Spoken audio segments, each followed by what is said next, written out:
about 10 years in the Diocese of Montana. Well, when I started there, I had 3 churches, and then I had 4 churches, and then I had 5 churches, and then I lost my mind and said, let's move to Oklahoma. That's got to be a lot easier down there. And my grandfather was he was old school. He was a man who taught me how to fish and to hunt. He taught me how to think. He shared wisdom that was oftentimes quite simple, as you know, from gardening and how to mow a yard. And what would our lives have been like if we didn't have folks like that actually, helped mold who we are today? I really don't want to scoop dog poop for the rest of my life. I love it. And that was a motivation for me to get back in college. And I attended Stephen F. Austin University, where I got a BBA. And literally, I quit my job, and 6 months later, I was living in Montana. I finished up Springhill and the books that I've written, and I wrote one called The Journey, which is somewhat of a spiritual autobiography. And then when I would finish mopping, cleaning toilets, scraping gum off the floor, whatever it was, I would go and sit at the high altar, and I would say my prayers. You gave me some smarts.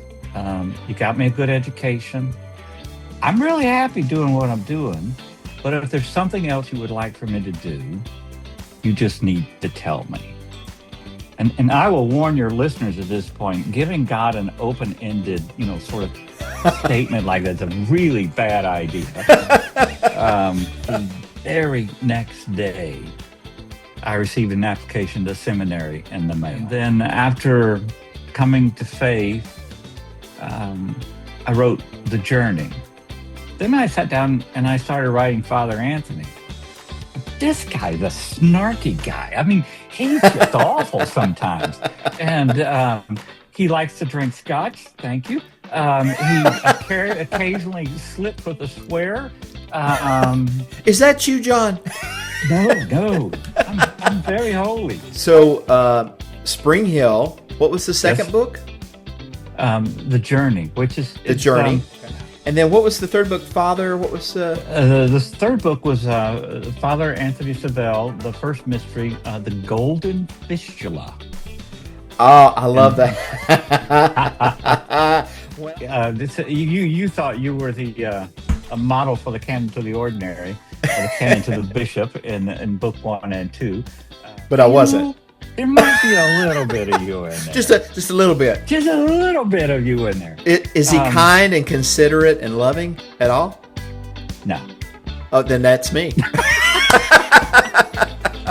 Father Anthony, the Golden Fistula, and Father Anthony, the Marble Finger. And I am now working, and this one you'll love, I'm working on Father Anthony, the 42nd wife. Oh my God. 1, 2, 3, 4 books and a 5th on the way. Is that right? And a 6th on the way. And a 6th. But dear Father John, my brother from another mother in Oklahoma, has another avocation. If you were, say, to go into a wine shop where they sold, let's say, 300-400 different varieties of wine, and then I was to hand you a bottle of a no-name brand, one you've never heard of, and you were to try that, you would say to yourself, my God, this is the best wine I've ever had in my life. It will have been one of mine. So. If you were to sit down with someone, not a parishioner, could be a parishioner, anybody, and you're giving them advice or encouragement because they're facing a major change, or they have to take a risk to do something different, or they're sensing that there's stirrings in their life, maybe a new job, or maybe it's something. They're in their 50s or 60s, and they're thinking about doing something totally different. I would tell them, don't be foolish.